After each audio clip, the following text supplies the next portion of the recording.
We good? Okay, we're good, Anita. Okay, great. Thank you, Rick. Okay, good afternoon, ladies and gentlemen. This is the Youngstown City Council Safety Committee meeting. Today's date is Thursday, June 25th, 2020. The time is 3:02 p.m. And we are doing a remote teleconference meeting. Um, and we have the members of City Council who are present. My name is Anita Davis, and I am 6th Ward City Council and chairperson of the Safety Committee.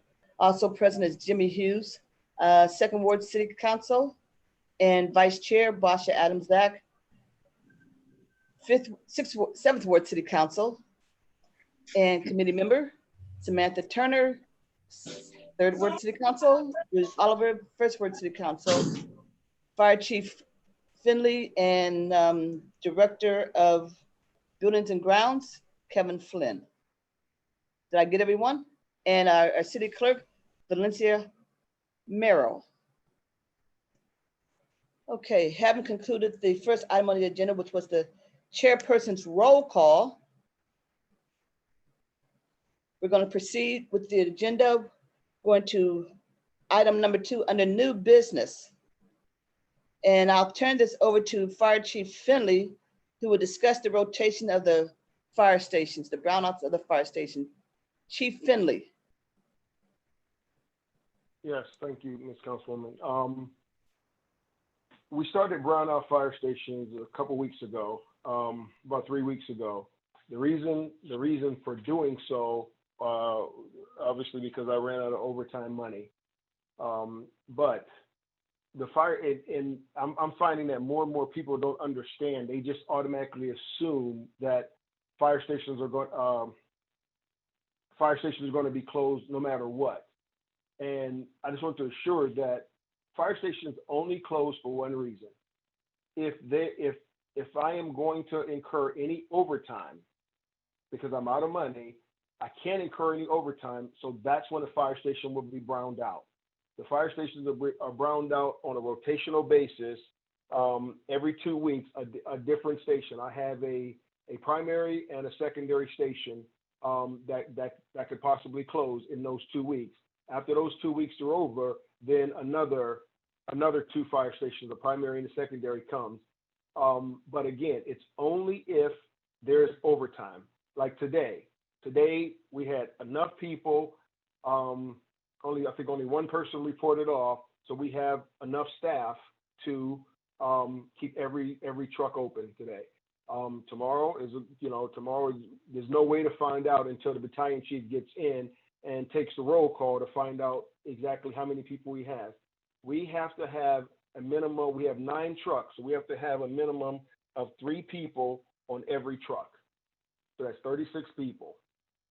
I'm sorry, that's 27 people on every single truck. As long as we have that, the minimum, then every truck will stay open.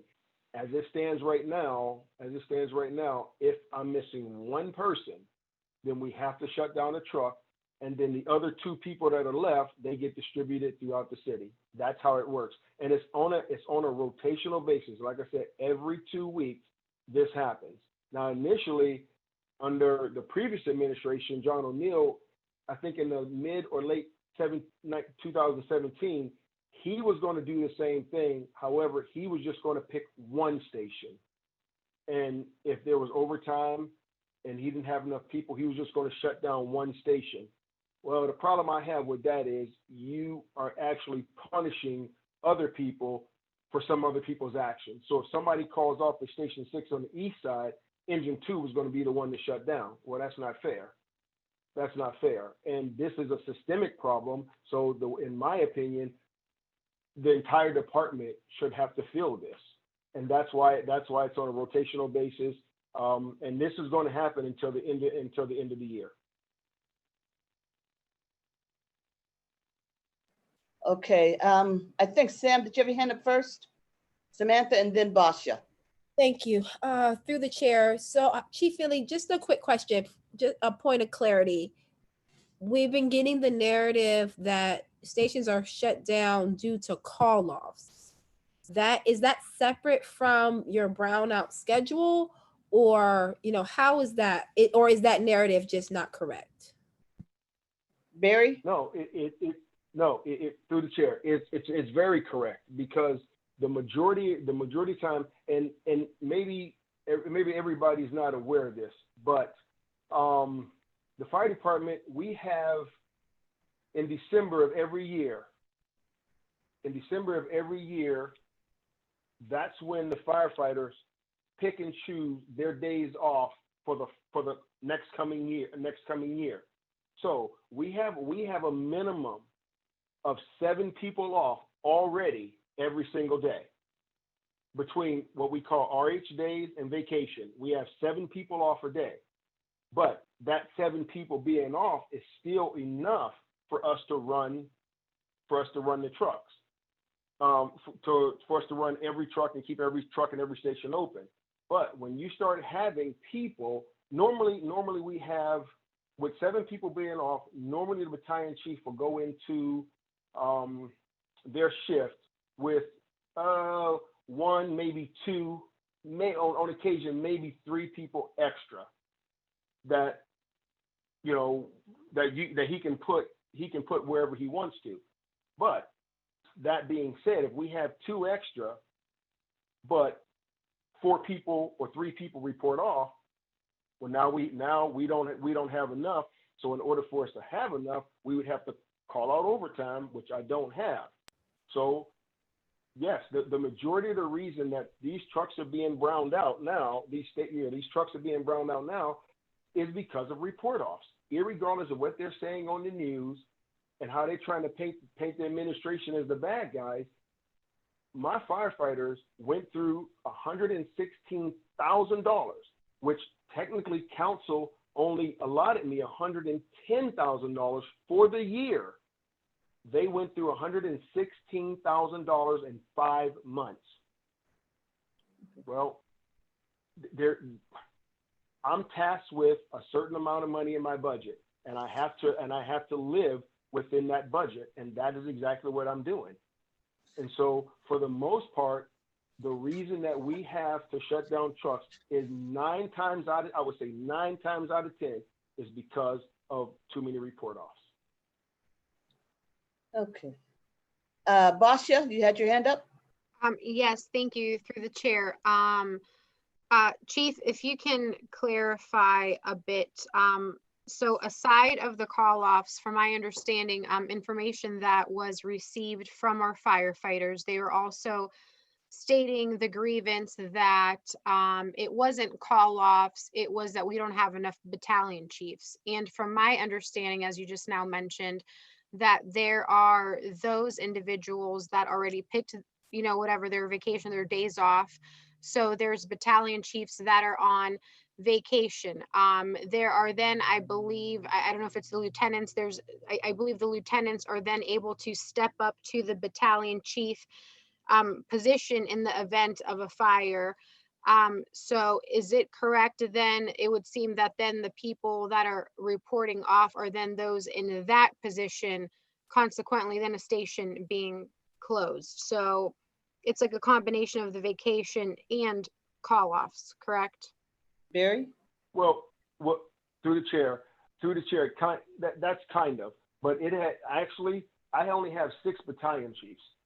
I only have 6 battalion chiefs, and well, actually I have 5 battalion chiefs, but the battalion chiefs are not, every now and then we have a battalion chief that reports off, and a captain, not a lieutenant, a captain will replace the battalion chief as acting battalion chief, and then the lieutenant, when the captain leaves that station, the lieutenant will replace the captain as acting captain, and the firefighter will replace the lieutenant as acting lieutenant.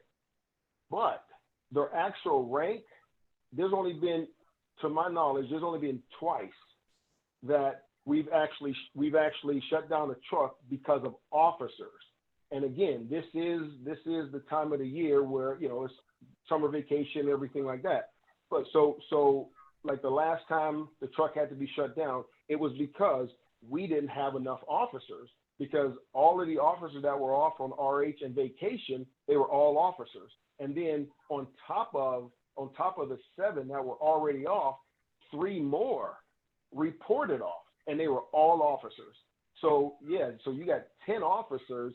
You have 10 officers that are reporting off. Well, that's definitely going to affect it, because now we need, in certain positions on the fire truck, it has to be an officer, not so much a battalion chief, but it has to be an officer.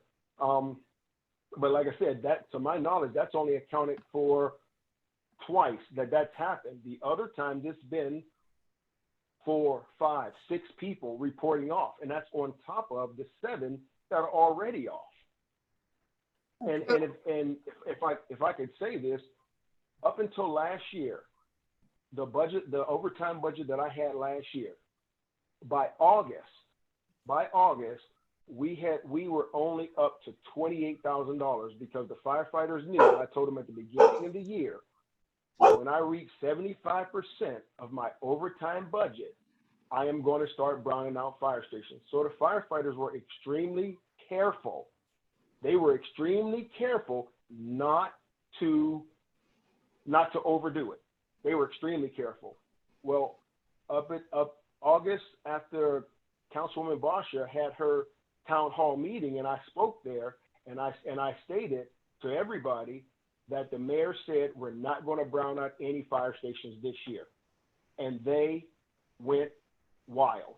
And since August 28th of last year to this year, they have their report off and incur overtime and just keep doing it and keep doing it. Okay. All right. There's got to be a way to stop this. Okay.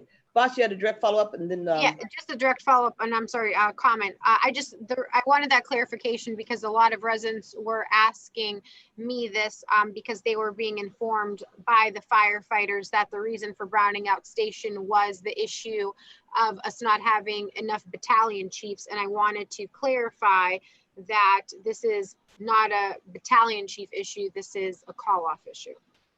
Thank you. You're 100% correct. This has absolutely, positively, unequivocally nothing to do with the amount of battalion chiefs we have.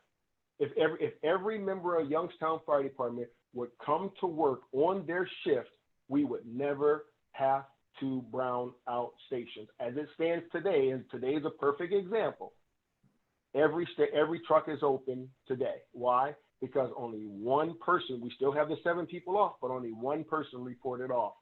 So we have enough people to staff every truck. okay, Samantha, and then Julius. So just for one more point of clarity, thank you, Chief, again for clearing this up for us and being a good sport. So your brownout schedule sometimes is out the window if you have too many call-offs from specific stations. No, Is I would, through the chair, I wouldn't say it's out the window. I wouldn't say it's out the window, because at the end of the day, anything from now until, unless something changes, obviously, from now until the end of the year, if I need an overtime, a regular overtime, not holiday overtime, but regular overtime, then a fire truck. I want to make that clear. A fire truck is going to be browned out. Okay, I got you. A fire truck. Right, Thank you. Julius, you had a question? Yeah, thank you, through chair. I just had a brief statement for the chief. I just wanted to let the chief know what I feel like I've been observing.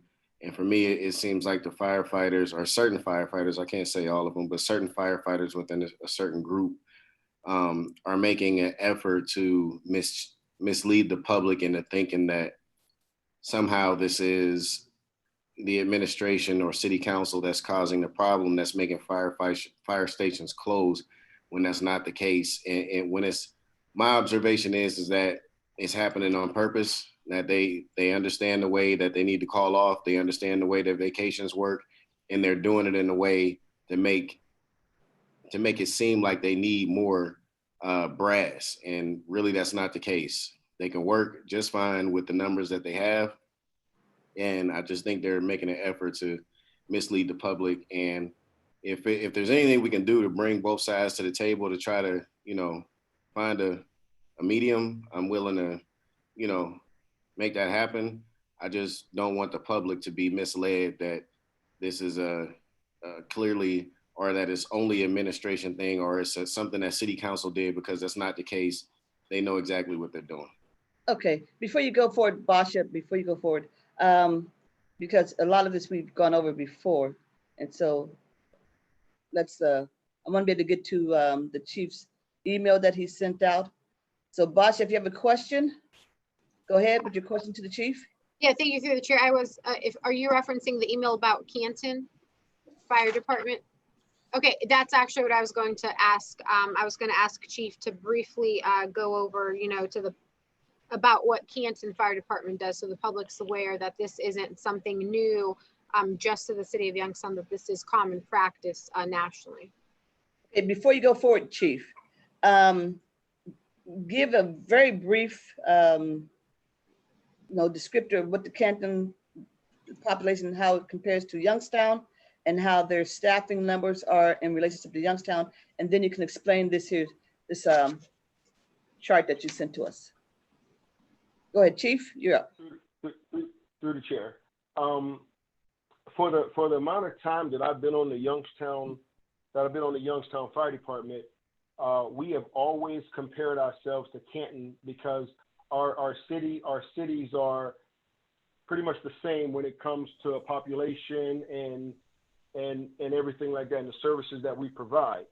Well, and what I would like the public to know is this idea of browning out fire stations, this is not a very friendly idea.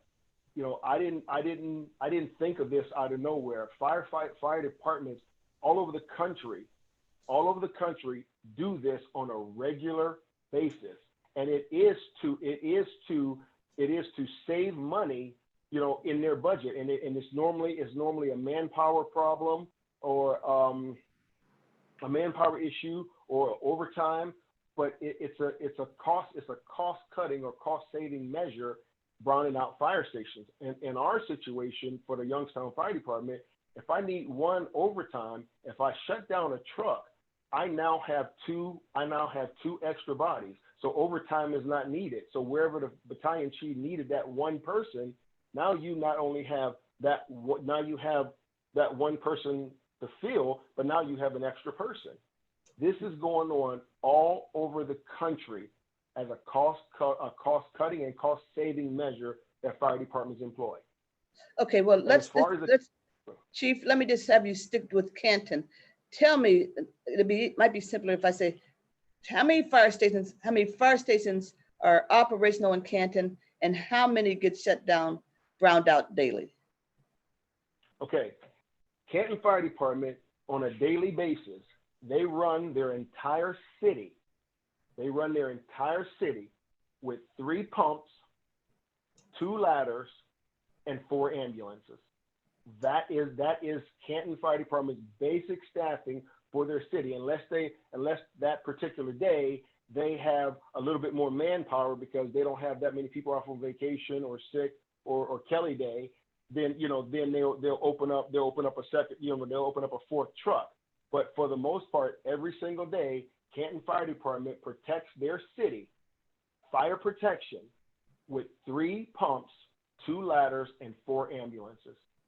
Now, on a daily basis, they brown out 4 stations on a daily basis, and those 4 stations, Station 4 and Station 6, if they end up having, like I said, nobody call off, or not that many people off on vacation, or not that many people off on Kelly Day, and they have the manpower, they'll open up Station 4 first, and if they have more manpower, then open up Station 6.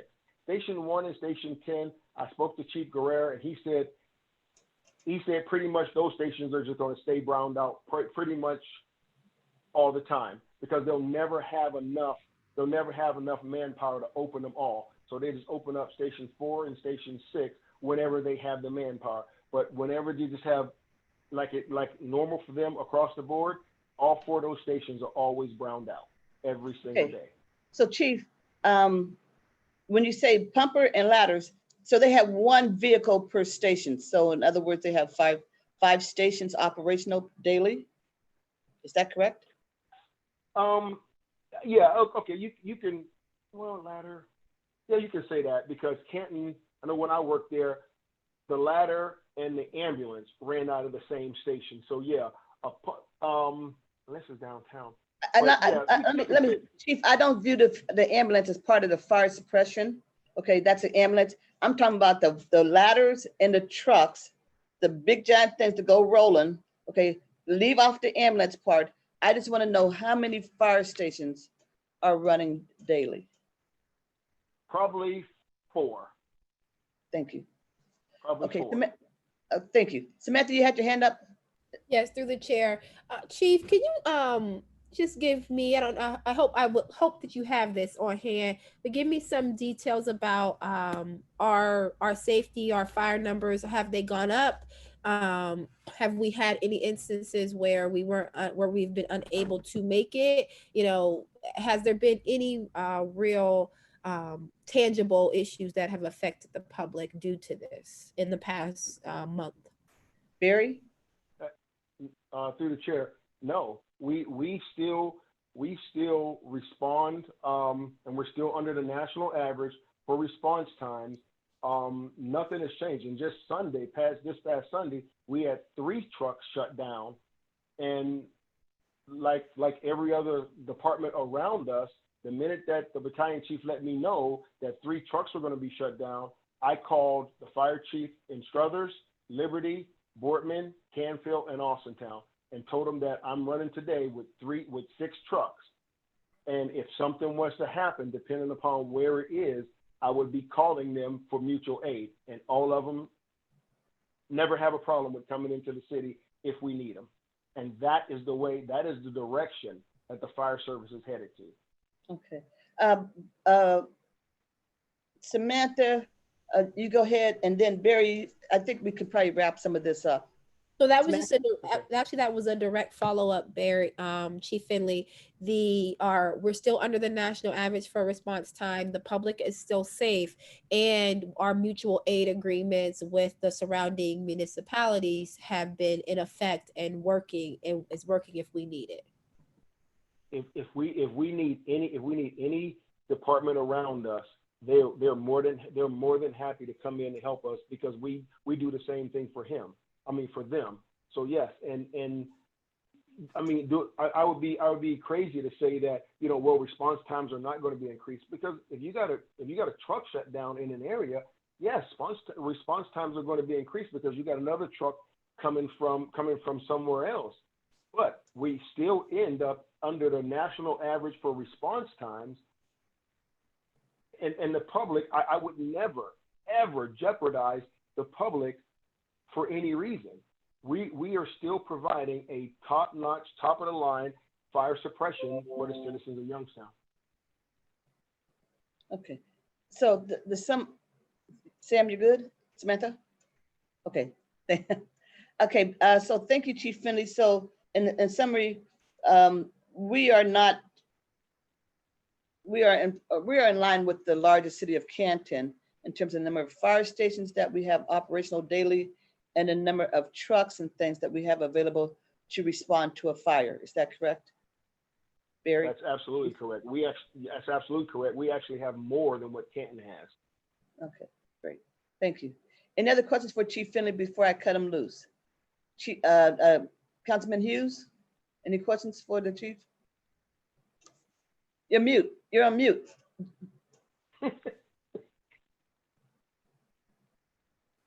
I thought that was Rick's job to unmute me. No, you're up, Councilman. What I was just concerned about, when you compare with Canton, don't Canton has a business structure is a lot more than what we have around here in Youngstown? Chief? Through the chair, I'm not sure about that. I know when I used to work there, it really was comparable to Youngstown. They have two hospitals, but I haven't been up there in so long. I'm not sure what their business structure is like anymore. But as far as population and size, we're comparable. Yeah, I see that, but I used to shop around there, and they seem to have a lot more shopping centers around in Canton. that I would think that they should have a bigger fire department because of that, but I understand. That's all I was concerned about. Great. If there are no further questions for Chief Finley, I'm going to go ahead and release him. Last chance. Thank you, Chief Finley. You have a great day. Yes, you too. Bye-bye. Thank you. And the next item on the agenda is from Councilwoman Adams Act, directed towards Mr. Flynn, the Commissioner of Buildings and Grounds. Councilwoman Adams Act, I'll let you go ahead and get started. Okay, thank you, through the chair. Kevin, I have been receiving a numerous amount of grievances and concerns regarding our high grass, not specifically the aesthetics that it looks unappealing, because it does, but more so for safety reasons, specifically at intersections and corners and crossway. It's impeding, the view of the traffic and can potentially, and has led to accidents. It's happening on corner intersections as well as the entrance off ramps and on ramps on the interstate. I know not all of them are the responsibility of the city of Youngstown, so I have contacted ODOT and have been in contact with the regional representatives there, and they have since cut the grass on some of our off ramps and exit ramps. But I was wondering if somehow we can structure our grass cutting to make sure that, lots that are owned by the city of Youngstown or that we're responsible for cutting, if those can take precedence and priority to make sure those are being cut. And further, I think eventually, this would probably be not specific to your department, but eventually I think we should look to potentially seeding those with clover, with dwarf clover, so we don't have to worry about mowing. But in the meantime, is there somehow that we can come up with a plan to have those take precedence for the safety of the residents? Mr. Flynn? Through the chair, good afternoon, everybody, and thank you Good for the afternoon. opportunity to discuss this. In regards to the intersections, as yesterday, Councilwoman Adams Act, when you reached out to me about Gibson, what I did at that time is broke one tractor free from the group and sent them to cut all devil strips and 2 passes on the inside of the sidewalks all the way down Gibson. We got a complaint today from Rush and Ravenwood. At that time, I did the same thing. We broke a tractor free and had them run all of Rush and Erie. When I say break them free from the group, let me go into some detail about how we run the program. We have to track every lot that we cut because we do put a bill onto their property taxes. So a foreman does have to be with the group as we're cutting. So just this year, I started breaking them up into 2 groups. We've been able to run 4 tractors in each group. We have 10 tractors. Our newest tractor, unfortunately, is now 8 years old. So obviously maintenance and breakdowns do come into play here. Excuse me. I'm sorry about that. So yes, in regards to how we could do it differently with city-owned properties, last year we cut 5,700 vacant lots. Now, specific city-owned lots, I think they're in the hundreds, of a few hundreds out of those, almost 6,000 lots. So for us to jump around and specifically go to city-owned property, logistically would be a nightmare for us. So how we start, our shop is down on Teamsters Drive on the lower north side. So we work our way out from there. We don't drive by high grass to go cut high grass. We work our way from our center location on Teamster Drive and work our way out through the city. For example, yesterday, we cut 307 vacant lots alone. As of today, the beginning of this meeting, we cut 216 lots. So far with the year-to-date total of 3,079 vacant lots. When you mentioned the on and off ramps of the expressway, we start our year on Madison Avenue Expressway, Himrod, and the 7-Eleven for that specific reason, to open up a line of sight for traffic. I wasn't aware of any accidents on the expressways. But if any issues are come to my attention where it could be a safety hazard, we react immediately. I'm not sure if I covered everything you asked there. I'm sorry. Councilwoman? Thank you. Just direct follow up. Yes, it did. And I do want to thank you because you did take, priority to those calls yesterday and any time that it is a safety hazard. And I guess it's similar to as with snow plowing, we do the on ramps and off ramps. And I think the next step would probably be for those lots that are not city owned, probably Anita is talking to Mike Durkin to have our contractors in our respective wards to kind of do the same, the same thing that Kevin is having the street department do it to at least, get those few feet, cut it back. So, at least so there's some visibility there. But yeah, thank you, Kevin. Well, that being said, I'm sorry, through the chair. Go ahead, Kevin. When we are in the neighborhood, we are cutting everything over 8 inches, except if there is a property on the parcel and I have direction to the crews to hit that devil strip. We shouldn't be driving by any high grass, but we're not going to go up on the front yard of the vacant homes because we are using farm equipment in an urban setting. So we tend to do more damage. And unfortunately, we are getting some complaints, and you mentioned the aesthetics of it, but we are not a landscape company. We do not go out and trim around telephone poles and signage or anything like that, just because of the sheer volume of lots that we have to do. We haven't even made our first pass through the city yet. So we started overtime. Yesterday was our first day. I'm at, so far year to date, I've used 23% of my overtime budget for the year. So I'm monitoring that daily, but obviously my priority is to get this high grass knocked down in the city. Whereas, like I said, we started on the north side on, let's see here, May 19th. And where we started already needs cut again. So, I mean, it's just, for a lack of better words here, it's a vicious circle that we're dealing with. Yes, that's all I got. But I think, Jimmy, was that your hand up or not? Yes, I saw his friend first. yes, it Good. was. Kevin, I didn't quite understand how you schedule. I understand how you start. You go out of the barn for sake, and you just take off.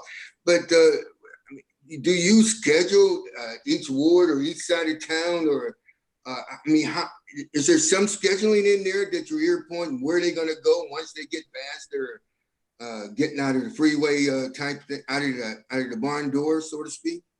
Yes, absolutely. Oh, I'm sorry, through the chair. Yes, Kevin? we work our way out from the barn, but we try to focus on the highest density of population and vacant lots. For example, the Lower East Side between Lansdowne and Albert Street is a high density, as well as all the way up the south side, starting on Marshall Street in between Market and Glenwood.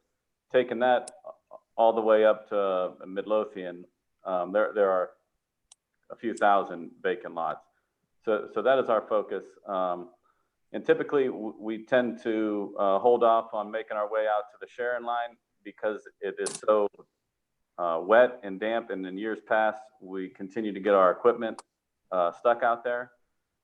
So actually, it's not that we're holding off, but as we work our way out there, we hope that it dries out just because there are so many low-lying areas that our equipment gets stuck there, and it just becomes a safety hazard for us as well. But I am receiving some calls from out there, and I do want the residents of the Sharon line to know we haven't forgot about you. We are trying to work our way out to you, but like I said, we're not going to be driving by high grass just to bounce around and cut this lot to move that lot. We would lose track of it. Well, Jim? direct response. Yes, I can understand that, Kevin, but let's just say it's still got to be a little fair. You can't neglect me. You can't neglect my constituents, and you can't neglect the East Side either. And I think you really need to relook at your scheduling and how you dispatch them so that we got high grass everywhere. There's not going to be one. I get the emergency, I get the safety, and if it's dry, it's dry. There's a whole lot out there that's not wet. There's a whole lot on the east side that's not wet, and I just don't see the tractors out there. Now, don't get me wrong. I did see one out there, and that was yesterday, and I want to recognize that and tell you I did appreciate it. But still, I think you need to be a balanced schedule. That's what I believe. Through the chair, Go ahead, Kevin, and then Samantha. I tend to disagree with the word that you used, meaning neglect. I don't feel we're neglecting the east side or anywhere. We do have one crew east, one crew south, and then I would switch it up and have one crew north and one crew west. We try to take it, balance it, but like I said, with 6,000 lots, we have to start somewhere and we have to end somewhere. I'd be more than happy to update you as I do the other council people when I am in your ward, or when we are working in your ward, how many tractors we have out in that ward, and also how many lots we have completed. As I mentioned earlier, we are cutting hundreds of lots a day, and it's my feeling that we're not neglecting any side of town. We are working the best of our ability with the equipment and the resources that we have. Jimmy, you had a direct follow? Yes, I do. Then the next time you give us a report, can you give us those numbers broken down in the areas that you're cutting instead of giving us the big group? How many you cut and whatnot. There, can I get a direct amount of lots that you're cutting down in my ward? That's what I'm kind of concerned about. And if I was if I was, I didn't mean to be insulting when I say neglect. It's just my terminology. It had nothing to do with that you were not doing what you were supposed to be doing. But I am concerned about the numbers. So if you give your next report, could you also break it down to how many and compare them comparably? I would appreciate that. Through the chair. Yes, go ahead. Oh, no, I didn't take any offense to your comment. I just wasn't in agreement with that we were neglecting anyone. But no, absolutely. I do text every council person when I am in their ward. Although Councilman Hughes, I haven't received a call from you about any areas in your ward that needed cut. I don't have your cell phone number. I'd be more than happy to send you an email once we are. As a matter of fact, we are cutting in your ward today. And I will update you. I'll send you an email at the end of the day as we're working 7 a.m. to 7 p.m. to try to cut this high grass here today. Okay, right. Thank you, Kevin. Samantha, you had your hand up. Unmute. First, I just want to get just a point of clarity. So if we have issues more specifically on the corner areas and on and off ramps of high grass and problems, we should just contact you directly and let you know that that's an issue due to the lack of staff and just now getting back into overtime, or are you gonna make sure that it's just taken care of? How do you plan to handle that? Kevin? Through the chair, can you rephrase that? I heard a few questions. I wasn't. Okay, so if should we just call you or send you a message when we see corners in areas that are a problem? Through the chair, absolutely. And then you'll just take care of those. And can I ask that other question, Anita? Sure. Go ahead. So then one more thing about the hot pack. Is that coming shortly? Where are we at on that? Hot patch material? Yes. Oh yeah, we've been using hot patch since late April, early May. Okay, great. I'll call you later. Okay. Any other questions or concerning grass cutting that we have for Kevin? If not, I can release him. Anyone? Last chance. Kevin's going, gone. All right, Kevin, thank you for your time. You have a great evening. Thank you all too, and you do the same. All righty, folks, the rest of the items on today's agenda were all for the police department. I received an email I saw my email this afternoon, and Chief Lees had sent an email out this morning, stated that he probably would not either be able to be here or be here really late. And that's due to the presence of Vice President Pence being in town. The VP was downtown and down to the police department in the roll call room. I don't know if he's still there or not, but the chief is tied up with that detail. So these items that are on the agenda, and I'm going to go through them just for the record.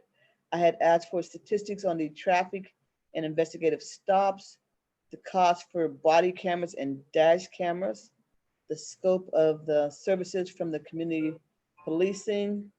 I wanted to go over the YPD use of force policy, and I have wanted to discuss with council members present and with the chief getting his opinion about the viability and the pros and cons of making the police chief position one that's an elected position where the chief answers directly to the public rather than being appointed by the mayor. And I want to get the chief's honest opinion, the pros and cons of that, whether or not it's comparable to having the sheriff being elected, because our sheriff is the chief law enforcement officer of the county, and it's an elected position. But the chief isn't here for any of that. And I had also was going to bring up, and on the agenda, you'll see listed the review of the take-home cars that we've had on the agenda for a while. And it's not, that was supposed to be clarified as well. I had asked him to provide us with the complete list of every officer who is assigned to a take-home vehicle and why. So those are the items that were on today's agenda that was going to take up the rest of the time. But be that as it may, Samantha, you're muted. Yes, Go ahead. question. Did you receive any of the documentation? I did receive the use of force, but that's the only other piece of information. Did you receive any statistics? No, the use of force and the that old list are things that I had and then that I had sent out. The statistics, the additional statistics, nothing. And according to the chief, he may have time to do some other things, but also our computer system. And I'm gonna let Councilman Hughes speak to this because of his expertise, because he does have an expertise having been the police chief. And so Jimmy, our CAD system right now could not deliver us the information I wanted, which is statistics dealing with the racial composition of the individuals who are stopped during a traffic stop and an investigative stop. Is that right? Our current CAD system. To my knowledge, it never broke it down that far. The CAD system, I say new because it's going back some years, but the system that we have, and I don't know what the new one that they're in the process of trying to change over to would do either, but it never really did the race thing. What it did mostly was identify the type of crime it did. And it broke it down to a little smaller and smaller. You know, like if you originally, the system will dispatch a car for, say, a domestic. When they arrived, the officers had a list of different types of what it was. Did it involve juveniles? Did it involve, you know, a husband and wife? Was there an actual physical fight? So the officer had an option to, had an obligation to break it down into a more finite type of response as a final signal. What happened when you got there? That's what the present CAD system would do. But to my knowledge, it didn't ask what race the person was and whatnot. That it did distinguish between juveniles and sometimes and it did allow, was there an arrest made, you know, and back and forth there. The system that we tried to introduce before was dealing with some of the stuff that you're talking about was the use of force. And we did try to explain that, because if the officer had to use force, he was required to fill out another form and to describe that. Now, I don't know if that went where it's at, which might be helpful to trying to identify what types of force was used and everything else. But we had a separate system for that the CAT was trying to welcome. Now, I don't know how it is now because we have generic codes, and if the officers chose not to break it down, but they was required to. So the CAT system tracked those type of behaviors. But I don't remember it ever having a race thing involved in it, identifier. So that's just me in the CAD system. Okay, but when a call came in, if the perpetrator was a male black, a male white, et cetera, that was entered into the narrative then and not in a data thing where you just click on the box. Is that it? When the call comes in, it was the most broadest it could be to go out. If there was a weapon involved, if there was a suspects involved, and they described them, yes, they did, that would be listed. Now, but the way the CAD would track them would be a suspect or a fight, more so than a male black suspect or a fight. Yes, it would be in the narrative more so than it would be in the tracking part of the CAD. The tracking part of CAD would list, as we would recall, a single 7, so to speak, and that would be a fight. It didn't really go more. They get the most out of it on the end, and the end still would do, as I just described, wouldn't necessarily describe it as a male black or whatnot there. We try to identify weapons because it's always the most important part. So if there was a call coming in that it was involving weapon, that would be the number. As you know, it would be, we have a single for that. So our singles didn't really change. It just said fight with a gun, fight with a weapon, or injuries and whatnot there. So when they got there, they're supposed to give us a little more information. The CAD has a bunch of numbers to track that. Okay, Samantha, your hand that's up. Yes, just to what Jimmy said, on Tuesday, the chief said that they are not tracking the racial component of calls and traffic stops because in the system they were trying not to seem racist. I guess that's the best way to put it. But that was a direct question that you just asked. Did it break it down? And his answer was no, that they do not track that in the software. Look, didn't track it and have the capability of tracking. They have the capability. Yes, they have the ability to it, but they don't do it right now. Alrighty. So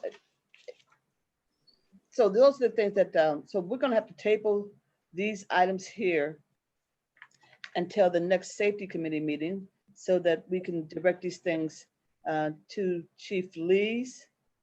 And so I think we are done here. Oh, Samantha? Yes, I want to know if you could ask them to include the policy for the tape home cars. We've had the conversation, but we haven't seen, at least myself, haven't seen the policy. So if they can include the policy for the take home cars, and if they can provide us with these attachments and these statistics prior to the meeting for us to review so we can come with our questions, that would be helpful. The policy is set up through the legislation, which we have a copy of. It defines it. But what you have to do is, I think in terms of what you're looking for, is that you have to know who the officer who has the car and where they're assigned. And then you have to ask the question, why do they meet the criteria? I mean, or is it just here, have a car? But so we do have the legislation already. We have copies of it. Okay, so we have the legislation, but can he send us the parameters as to why each of them have the cars? Because right now, all we have is just where they are outside the city and their names. Right, that's what I asked him for. So if he can provide us with more information, so, we're not fishing during a call, that's what I would like to see. Yeah, but yeah, that is what I asked. I wanted to know just that. And I'll reiterate that to him, that we want to know the whys and wherefores. So are there any other questions? Anything else that we can take up at this time? relative to the agenda? Because if not, last chance, going, gone. I will entertain a motion to adjourn. Motion to adjourn. Second, Okay, motion adjourned. The time is 3:52 p.m. And Rick, you can now wrap us up.